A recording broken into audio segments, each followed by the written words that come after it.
Hello friend, मैं ऋषि कुमार।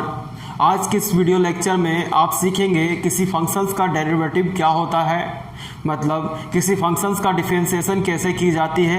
आज के इस वीडियो लेक्चर में आप सीखेंगे, लेकिन इसके लिए आपको इस वीडियो लेक्चर को शुरू से अंत तक बिना स्किप किए हुए देखना पड़ेगा, तभी आप इस वीडियो लेक्चर को समझ पाएंगे। तो चलिए स्टार्ट करते हैं आज के इस वीडियो लेक्चर को। तो फ्रेंड, जैसा कि मैं बता चुका हूं कि आज की इस वीडियो लेक्चर में हम लोग सीखेंगे कि डिफरेंशिएशन कैसे किसी फंक्शंस की जाती है। लेकिन जब हम आपको सिखा रहे होंगे कि डिफरेंशिएशन किसी फंक्शंस का कैसे की जाती है, तो उस समय आपको दो टर्म बार बार परेशान करेगी। पहला कांस्टेंट, दूसरा वेरिएबल। तो आइए सबसे पहले हम इन दो टर्म्स को समझ लेते हैं। तो पहला टर्म मैं लेता हूं कांस्टेंट, जिसका हिंदी होता है अचर, और इसका परिभाषा है the quantity which does not change is called constant. इसका क्या मतलब हुआ? इसका मतलब ये हुआ कि ऐसी राशि जो कभी चेंज नहीं होती, जो परिवर्तित नहीं होती है, उसे हम कांस्टेंट कहेंगे। अब आप ये सोचें, वो कौन सा राशि है जो चेंज नहीं होता है और उसे कहा जा रहा है कांस्टेंट? तो देखें, 2 क्या चेंज हो सकता है? 2 एक ऐसा राशि है जिसको आप परिवर्तित नहीं कर सकते हैं, 2 ही रहेगा। उसी प्रकार से 4, 5, 1/2 ये ऐसी राशियां हैं जो कभी चेंज नहीं करेगी। तो ये सारे के सारे कांस्टेंट है। 2 भी कांस्टेंट है, 4 भी कांस्टेंट है, 5 भी कांस्टेंट है, 1/2 भी कांस्टेंट है। इस प्रकार से सारे नंबर कांस्टेंट है। अब कांस्टेंट का 2 प्रकार होता है। कांस्टेंट का 2 प्रकार होता है। पहला नॉन फिक्स कांस्टेंट, दूसरा unknown fix constant. Unknown fix constant का दूसरा नाम आर्बिट्ररी कांस्टेंट है। अब आइए समझते हैं कि नॉन फिक्स कांस्टेंट क्या है। नॉन फिक्स कांस्टेंट को हम एग्जाम्पल के माध्यम से समझाते हैं। समझे? एग्जाम्पल मैं लिया हूँ 2, 4, 7, 8/9। यहाँ 2 नॉन फिक्स कांस्टेंट है। नॉन फिक्स कांस्टेंट को आप देखेंगे तो आप पाएंगे ऐसा कांस्टेंट जो फिक्स हो और नॉन हो। देखिए ऐसा कांस्टेंट, देखिए क्या लिखा हुआ है, नॉन फिक्स कांस्टेंट मीन्स ऐसा कांस्टेंट जो फिक्स हो। तो क्या यहाँ पे जो टूल मैं लिया हूँ, क्या ये फिक्स है और नॉन भी है?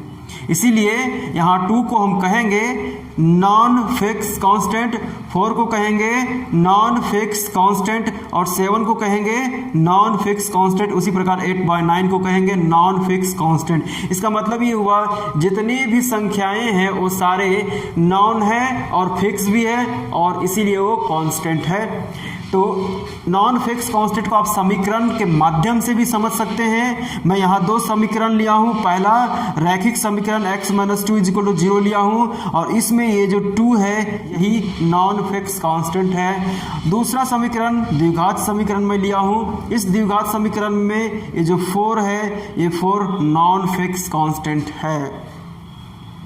अब आइए अननॉन फिक्स कांस्टेंट को समझते हैं। अननॉन फिक्स कांस्टेंट का मैं कुछ एग्जांपल लिया हूं। B, C, L, M, N, K, A ये सारे सिंबल्स हैं जिनको अननॉन फिक्स कांस्टेंट का एग्जांपल लिया हूं। अब आप ये समझे कि B, C, L, M, N, K, A कैसे अननॉन फिक्स कांस्टेंट है। इसको समझाने के लिए मैं यहाँ पे देखिए क्या करता हूँ, किसी एक को ले लेता हूँ, B को मैं लेता हूँ। जैसे B फिक्स कांस्टेंट है, मतलब B फिक्स है, तो फिक्स है तो हम इसको फिक्स 1 से भी कर सकते हैं, 2 से भी कर सकते हैं, 3 से भी कर सकते हैं, 4 से कर सकते हैं। लेकिन B को किस से कर सकते हैं? ये नॉन नहीं है, ये आपको पता नहीं है। किसी से भी फिक्स हो सकता है, ये बात आपको पता नहीं है कि किस से फिक्स होगा, इसीलिए यहाँ पे अननोन लगाया हुआ है और ये फिक्स कांस्टेंट है।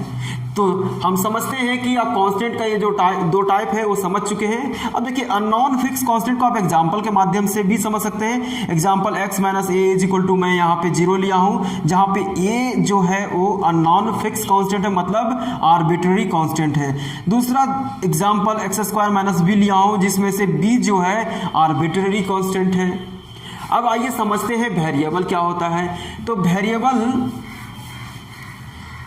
को हिंदी में चर बोलते हैं और इसका परिभाषा है the quantity which changes is called variable, मतलब ऐसा राशि जो चेंज कर जाती है उसे हम वेरिएबल कहते हैं। फिर से एक बार देखें, वेरिएबल को चर कहते हैं हिंदी में और इसकी परिभाषा है the quantity which changes is called variable, मतलब ऐसा राशि जो चेंज करती हो उसे हम वेरिएबल कहते हैं। अब ऐसा कौन सा राशि है जो चेंज करती है और फिर हम उसको वेरिएबल कहेंगे? तो आइए इस बात को मैं समझाने के लिए मैं कुछ एग्जाम्पल लेता हूँ। पहला एग्जाम्पल है x minus 4 is equal to 0। इस समीकरण को हम सॉल्व करते हैं तो x बराबर 4 आ गया। दूसरा एग्जाम्पल है x minus 7/2 is equal to 0। इसको सॉल्व करेंगे तो x बराबर 7/2 आ जाएगा। तीसरा एग्जाम्पल है x minus 9 is equal to 0। इस समीकरण को सॉल्व करेंगे तो आएगा x बराबर 9। अब आप यहाँ देखें, यहाँ पे एक ही राशि x है, यहाँ भी x है, यहाँ भी x है, यहाँ भी x है, और इस जगह पे x का मान 4 है, इस जगह पे x का मान 7/2 है, इस जगह पे x का मान 9 है। और परिभाषा क्या बोला था? परिभाषा बोलता है कि ऐसा the quantity which changes is called variable, मतलब ऐसा राशि जो चेंज करती हो। तो आप यहाँ पे देखें x एक ऐसा राशि यहाँ पे है जो चेंज कर रही, कभी 4 है, कभी 7/2 है, कभी 9 है, तो कभी कुछ हो जाएगा। तो यहाँ पे x जो है वो चेंज कर रहा है, जिसके कारण यहाँ पे x एक वेरिएबल है। अब वेरिएबल का दो टाइप है, पहला डिपेंडेंट वेरिएबल, दूसरा इंडिपेंडेंट वेरिएबल। अब डिपेंडेंट वेरिएबल और इंडिपेंडेंट वेरिएबल क्या होता है, इसे समझाने के लिए मैं एक एग्जांपल लिया हूं। देखिए एग्जांपल है y is equal to x plus 1। y is equal to x plus 1 एक रैखिक समीकरण है और इस रैखिक समीकरण में ये जो x है वो वेरिएबल है और ये जो y है यह भी एक वेरिएबल है। लेकिन यहाँ समस्या ये है कि x कैसा वेरिएबल है और y कैसा वेरिएबल है, ये हम लोग नहीं समझ पा रहे हैं। तो इसको समझाने के लिए मैं एक प्रयोग कर रहा हूँ। आइए इस प्रयोग को देखते हैं और जानते हैं कि x कैसा वेरिएबल है और y कैसा वेरिएबल है। y is equal to x plus 1 है मेरा इस समीकरण। देखिए प्रयोग क्या है, मैं क्या करता हूँ कि x का मान 1 लेता हूँ, उसके बाद y क्या मिलेगा, y आपका 2 मिल गया, y आपका 2 मिल गया। जब x का मान 1 है तो y 2 मिला। जब x का मान 2 लिए, x का इस x के स्थान पे अगर 2 रखेंगे तो 2 प्लस 1 हो जाएगा, मतलब y इज इक्वल टू 3 हो गया, मतलब y इज इक्वल टू 3 हो गया।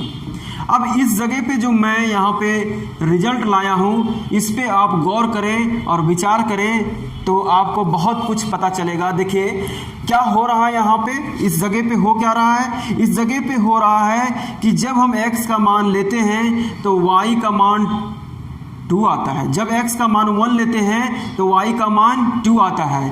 तो y का जो वैल्यू 2 आया है ये किस पे डिपेंड कर रहा है, x के मान पे। जब तक हम x का मान नहीं लेंगे 1, y का मान नहीं मिलेगा। इसका मतलब ये हुआ कि y का मान क्या होगा, y का मान क्या होगा वो x ही डिसाइड करेगा।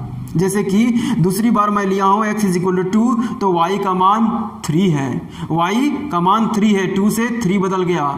तो यहाँ पे y का जो मान है वो बदलता है, अलग अलग प्रकार से आता है। तो ये किस पे निर्भर कर रहा है? ये x के मान पे निर्भर कर रहा है। x जिस प्रकार से हम लेंगे y उस प्रकार से मिलेगा। मतलब y जो है, y का जो वैल्यू है वो डिसाइड कर रहा है x, y का जो मान है वो x पर निर्भर कर रहा है। सुनिए इस लाइन को, y का मान x पे निर्भर कर रहा है। इसका मतलब y डिपेंडेंट है, इसका मतलब y डिपेंडेंट वेरिएबल हो गया और x इंडिपेंडेंट। तो आप यहाँ समझ चुके हैं कि y कैसा है, y आपका डिपेंडेंट हो गया और x आपका इंडिपेंडेंट वेरिएबल हो गया। तो कैसा x और y वेरिएबल था आपको पता चल गया, y डिपेंडेंट था और x इंडिपेंडेंट था। एक बार और देख लीजिए, यहाँ पे y का मान जो 2 मेरा आ रहा है वो x के मान पे डिपेंड कर रहा है। y का मान जो कुछ भी आएगा वो x के बदौलत आएगा। जब x रखे तब वो आया, y बराबर 2 आया, इसीलिए y x पे निर्भर कर रहा है। तो y जब किसी पे निर्भर करेगा तो उसको कहेंगे डिपेंडेंट वेरिएबल, और x किसी पे निर्भर नहीं कर रहा है इसलिए x इंडिपेंडेंट वेरिएबल। अब आप यहाँ से ये समझें कि x + 1 किसका फंक्शन है? x का। तो इसको हम लिख सकते हैं f ऑफ x। अब आगे बढ़ाएंगे तो y बराबर f ऑफ x हो जाएगा। अब ये जो y है इसी y को हम डिपेंडेंट वेरिएबल कह रहे हैं और यहाँ पे जो ये x है इस x को इंडिपेंडेंट वेरिएबल कह रहे हैं। तो आपको हमेशा याद ये रखना है कि जब भी y बराबर f ऑफ x लिखेंगे तो इसमें जो y होगा वो डिपेंडेंट वेरिएबल होगा और इसमें ये जो x होगा इंडिपेंडेंट वेरिएबल होगा। तो फ्रेंड, आप कांस्टेंट और वेरिएबल को समझ चुके हैं। आपको 3 और बेसिक्स टर्म्स को समझनी पड़ेगी, तभी मैं आपको डिफरेंशिएशन सिखा पाऊंगा। ये 3 बेसिक टर्म्स क्या है? पहला टर्म है denotation of derivative of functions. किसी फंक्शंस का डेरिवेटिव कैसे डिनोट की जाती है? तो देखिए, जब किसी फंक्शंस का डिनोटेशंस की बात आती है तो हम सबसे पहले एक फंक्शन ले लेंगे y = f ऑफ x। उसके बाद y का डेरिवेटिव कैसे डिनोट की जाती है? dy/dx। मतलब अगर y बराबर आपके पास f ऑफ x है तो इसका जो डेरिवेटिव होगा वो dy/dx से डिनोट करेंगे, dy/dx से। अब दूसरा क्या टर्म है? How to read dy/dx। dy/dx को कैसे रीड करते हैं, कैसे पढ़ते हैं, आइए इसको देखते हैं। देखिए, तो dy/dx को पढ़ने का तरीका है derivative of y with respect to x। एक बार और देख लीजिए, dy/dx को पढ़ेंगे derivative of y with respect to x। अब दूसरे तरीके से आप पढ़ सकते हैं इसे कैसे? Derivative of dependent variable y with respect to independent variable x। अब यहाँ पे डिपेंडेंट वेरिएबल आ गया और इंडिपेंडेंट वेरिएबल आ गया। तो डिपेंडेंट और इंडिपेंडेंट वेरिएबल के माध्यम से भी हम dy/dx को पढ़ सकते हैं। और डिपेंडेंट और इंडिपेंडेंट वेरिएबल के बारे में अभी तुरंत हम बताए हैं। क्या बताए थे?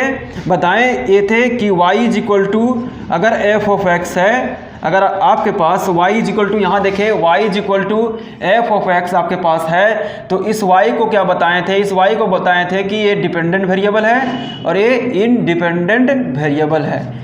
y डिपेंडेंट वेरिएबल है, x इंडिपेंडेंट वेरिएबल है। तो y को डिपेंडेंट कहा जा रहा है, y को डिपेंडेंट कहा जा रहा है, वही लिखा हुआ है derivative of dependent variable y। तो y डिपेंडेंट है, उसके बाद with respect to x independent है, इसीलिए इंडिपेंडेंट वेरिएबल x। तीसरे टर्म को देखिए, तीसरे में ये बताया गया है कि dy/dx को कैसे आप शॉर्ट में लिख सकते हैं। तो dy/dx को y1 लिख सकते हैं या नहीं तो dy/dx को आप y' लिख सकते हैं। एक बार और, dy/dx को आप y1 लिख सकते हैं या नहीं तो आप dy/dx को y' लिख सकते हैं। अब देखिए, बाएं साइड में यहाँ पे कुछ फंक्शंस लिया हूँ। पहला है अलजेब्रिक फंक्शन, दूसरा है ट्रिग्नोमेट्रिक फंक्शन, तीसरा है इनवर्स ट्रिग्नोमेट्रिक फंक्शन, चौथा है एक्सपोनेंशियल फंक्शन और पांचवा है लॉगरिथमिक फंक्शन। अलजेब्रिक फंक्शन में x cube, x square, x की पावर 7 एक्सेट्रा इस प्रकार के फंक्शन लिया हूँ। और ट्रिगोनोमेट्रिक फंक्शन में sine x, cos x square etcetera लिया हूँ। इनवर्स ट्रिगोनोमेट्रिक फंक्शन में sine inverse x, tan inverse x etcetera लिया हूँ। एक्सपोनेंशियल फंक्शन में ई के पावर एक्स क्यूब एक्सेट्रा लिया हूँ। लॉगरिथमिक फंक्शन में log of x to the base E, log x के power 3 to the base E लिया हूँ। तो ये जो 5 प्रकार के फंक्शन मैं आपके पास बाएं साइड में यहाँ पे जो मैं लिया हूँ, ये पांचों प्रकार के फंक्शंस का डिफरेंशिएशन करना क्लास 12 में आपको सीखना है। तो आज की इस वीडियो लेक्चर में जिन फंक्शंस का डिफरेंशिएशन करना आपको सिखाएंगे वो होगा अलजेब्रिक फंक्शन। इस तरीके के फंक्शंस का डिफरेंशिएशन करना आज के इस वीडियो लेक्चर में आप सीखने वाले हैं। तो हेडिंग डालिए डेरिवेटिव ऑफ अलजेब्रिक फंक्शन। तो डेरिवेटिव ऑफ अलजेब्रिक फंक्शन कैसे करेंगे, फंक्शंस का डेरिवेटिव, अलजेब्रिक फंक्शंस का डेरिवेटिव कैसे फाइंड करेंगे, इसके लिए हम एक फॉर्मूला यूज करने वाले हैं। फॉर्मूला नंबर 1 इसको मैं देता हूं। फॉर्मूला क्या है? फॉर्मूला है x के पावर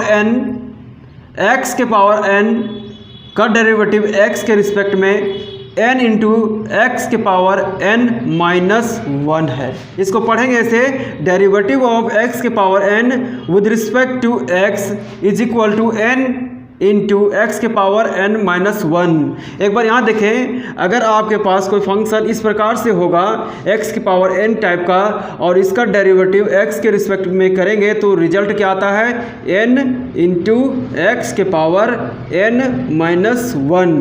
फॉर्मूले में क्या ध्यान रखना है, क्या ध्यान हम लोगों को रखनी है कि पावर जो है उसको छोड़ देना है, उसके बाद x के पावर में एक घटा देना है, बस इतना ही। अब आइए इस फार्मूले पे एग्जाम्पल हम लोग लेते हैं। तो एग्जाम्पल पहला नंबर है y is equal to x square, दूसरा y is equal to x4, तीसरा y is equal to x की पावर 1/2 और चौथा है y is equal to x की पावर 4/3, पाँचवा है y is equal to x की पावर 8/7।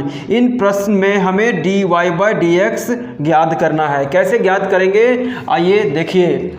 सबसे पहले आप सॉल्यूशन लिखेंगे, उसके बाद जो गिवन है उसे लिखेंगे। Given y is equal to x square है, उसके बाद एक line differentiating equation 1 with respect to x, इसे लिखना पड़ता है। इसके बाद d/dx इक्वेशन नंबर 1 में दोनों साइड ले लेंगे। तो d/dx इक्वेशन नंबर 1 में जब दोनों साइड लेंगे तो d/dx y के साथ हो जाएगा, d/dx एक्स स्क्वायर के साथ हो जाएगा। अब हम यहाँ पे फार्मूला लगा देंगे। फार्मूला क्या बोलता है, फार्मूले में बोलता है कि पावर को छोड़ दीजिए। तो यहाँ पावर कितना है, पावर 2 है, पावर 2 छोड़ दिए।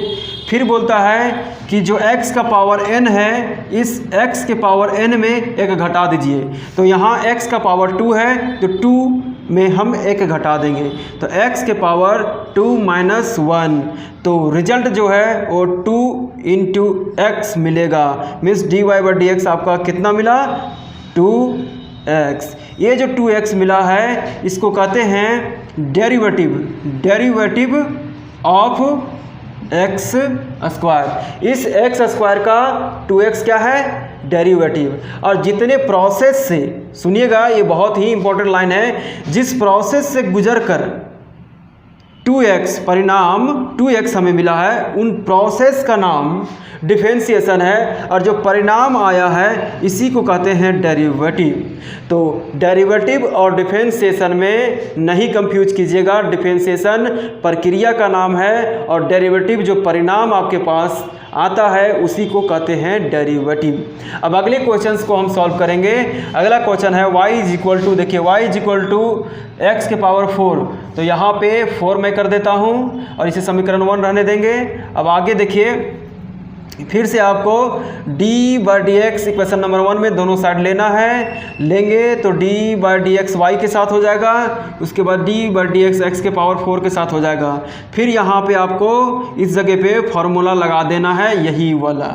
तो क्या होता है फॉर्मूले में? फॉर्मूले में सबसे देखिए पहले पावर छोड़ना पड़ता है, पावर छोड़िए आप, पावर 4 है तो पावर 4 छोड़ दिए। उसके बाद बोलता है कि x के पावर में 1 घटा दीजिए, तो x का पावर 4 है, इसमें 1 घटा देंगे तो 4 में 1 घटाएंगे तो 3 हो जाएगा। तो dy/dx आपका कितना यहाँ पे आ गया? 4x³। अब तीसरे एग्जाम्पल को मैं सॉल्व करता हूँ। y तीसरा एग्जाम्पल क्या है? y x के पावर 1/2। तो x गिवन में y x के पावर 1/2 मैं ले लिया हूँ। अब इसे समीकरण 1 दे देंगे नाम। उसके बाद देखें यहाँ पे आपको एक लाइन लिखना बार बार पड़ेगा, differentiating equation 1 with respect to x।